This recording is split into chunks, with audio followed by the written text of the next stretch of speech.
I'm Aria, a 38-year-old housewife. I live with my husband, Aaron, who is 2 years older, and our high school daughter, Jessica. We had been living in an apartment for a long time, but 5 years ago, we built a house and moved to the town we live in now. Having achieved my dream of owning a home, surrounded by a loving husband and a sweet daughter, I was spending my days full of happiness. However, I had one concern. It was about our neighborly relationships. A middle-aged woman named Stephanie, who lived next door, loved gossiping about others. Gossip lovers exist everywhere, but she was clearly excessive. Desperate to know about other families' affairs, thanks to her, my family got caught in a terrifying trouble. Stephanie, who appeared to be around 50, had been living in this town since childhood. She knew everything about who lived where, who married whom, and when children were born in the neighborhood. She loved to chat and immediately started talking to me when we had just moved in, asking where we came from. I was happy to have someone friendly when we didn't know anyone else, and she would give us small gifts and take care of us, so at first, I had a good impression of her. I thought it was nice to have a kind neighbor. But over time, I started finding her behavior annoying. Stephanie seemed to be obsessed with our family's affairs, prying into even private matters. Questions like whether my daughter had a boyfriend could be laughed off, but when she asked about our savings and my husband's salary, I was taken aback. When I said I don't like to answer about money, she pursed her lips and said, "Why so secretive between neighbors?" No matter how much she sulked, I kept silent. It's incredibly inappropriate to ask someone directly about their savings. Additionally, there was another reason I didn't want to share secrets with her. Not only did she ask questions, but she would also spread the information she got from me to others immediately. I was shocked multiple times when things I told only her spread throughout the neighborhood in no time. And yet, she never talked about herself. The only thing I knew was that her husband was so busy he was rarely home. The rest of her private life remained a mystery. It's unfair how she wants to know everything about others but reveals nothing about herself. Because of this, I gradually started to dislike her and limited our conversations to minimal greetings when we met outside. For a while, she kept pressing me, but eventually, she seemed to realize I was avoiding her and stopped approaching me. To an outsider, it might seem cold to act distant despite living next door. But to protect my and my family's privacy, keeping a distance was necessary.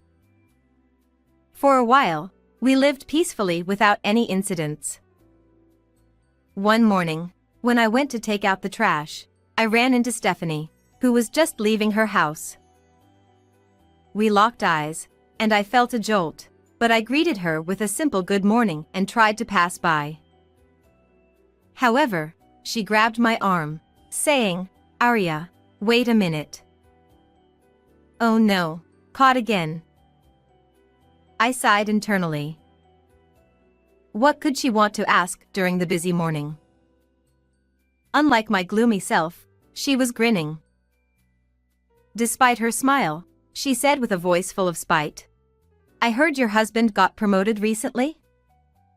I'm so envious." Her words sent chills down my spine.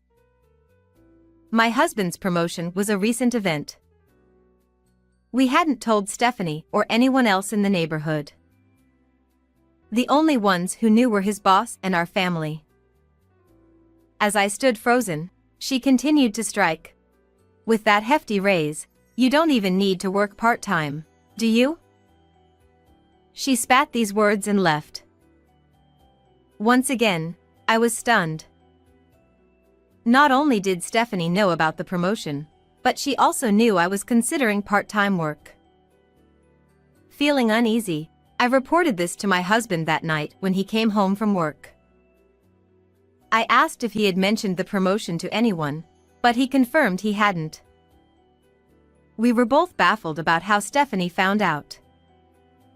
Just then, we heard hurried footsteps rushing down the stairs, and our daughter Jessica burst into the living room. Breathless, she said, "Come to my room right now." I tried to calm her down, asking, "What's wrong? Why are you so frantic?" But she insisted, "Just come quickly," pulling us by our arms. Following her upstairs, we entered her room. Jessica pointed under her bed. "Mom, Dad, look at this." There, under the bed, partially hidden, was a white power strip plugged into an outlet. At first, I didn't understand why Jessica was making such a fuss.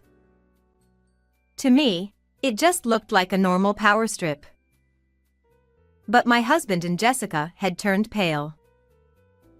Then, my husband said something shocking. "This is a bugging device."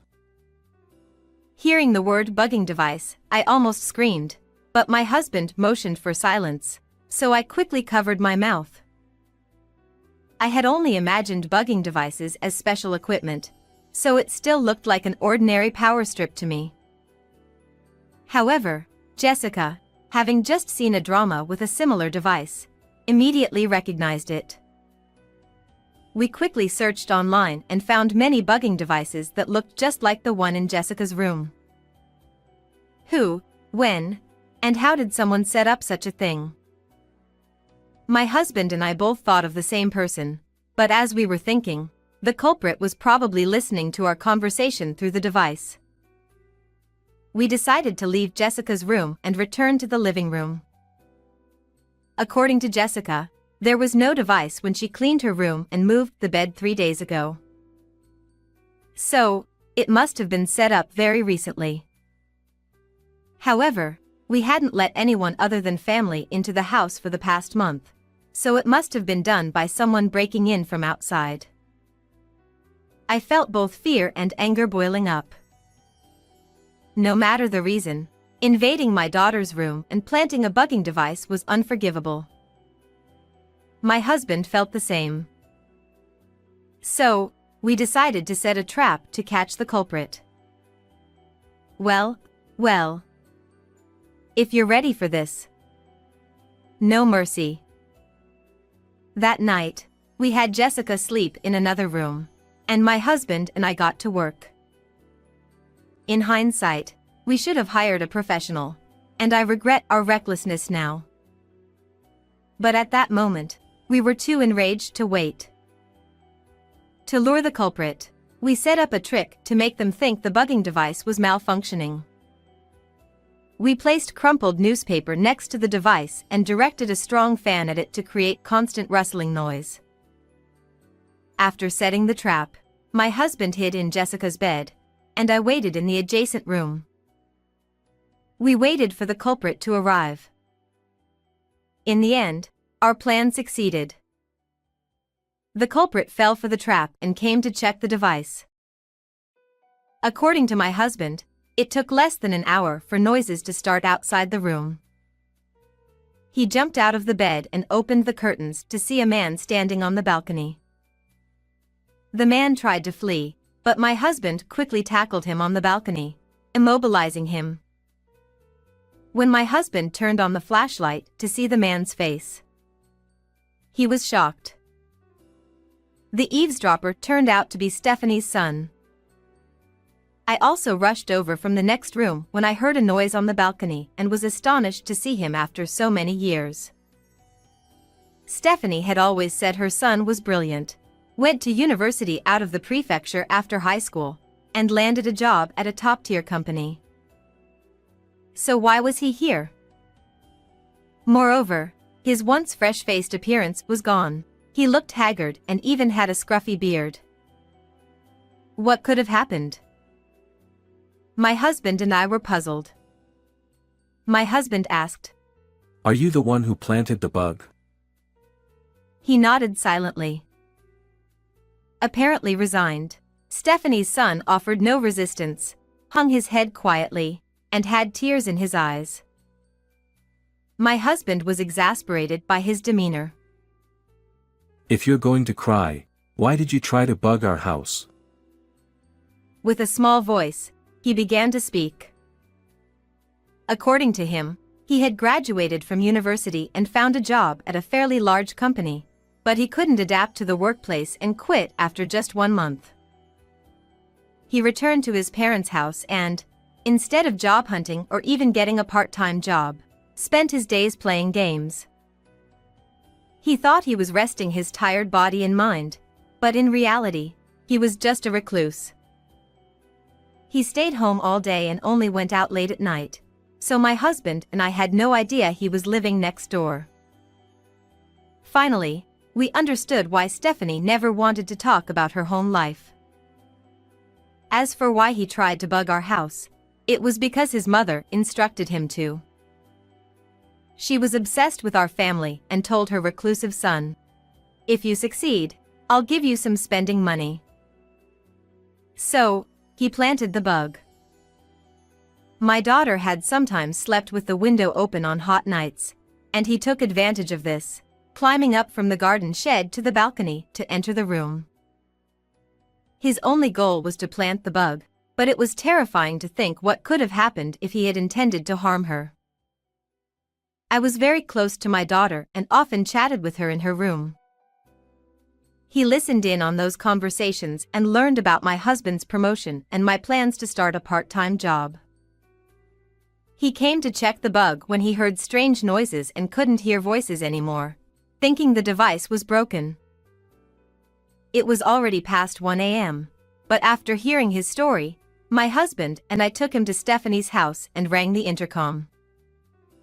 No one answered for a while, but after multiple rings, Stephanie responded irritably. "Who is it at this hour?" I spoke to the camera. "Your son was caught sneaking onto our balcony, so we brought him here." Stephanie hurriedly came to the door in her pajamas. Seeing us and her son standing together, she was initially shocked but then put on a defiant expression. "What do you want at this late hour?" She feigned ignorance, which angered my husband. Your son planted a bug in our daughter's room. Don't pretend you didn't know. Stephanie remained unfazed. "A bug? I don't know anything about that." She laughed dismissively and turned away. I was appalled by her brazen attitude, but then she shocked us further. "He did it on his own. It has nothing to do with me." She abandoned her own son. He looked devastated. Seeing him so sad and silent, we felt a bit sorry for him, but a crime is a crime. "We'll be filing a police report." "Go ahead, do whatever you want." She still acted like it was someone else's problem. Then I added, "We'll also report this to your husband." She turned pale. "Please, don't tell my husband." She clung to me, begging. It seemed her husband was very strict.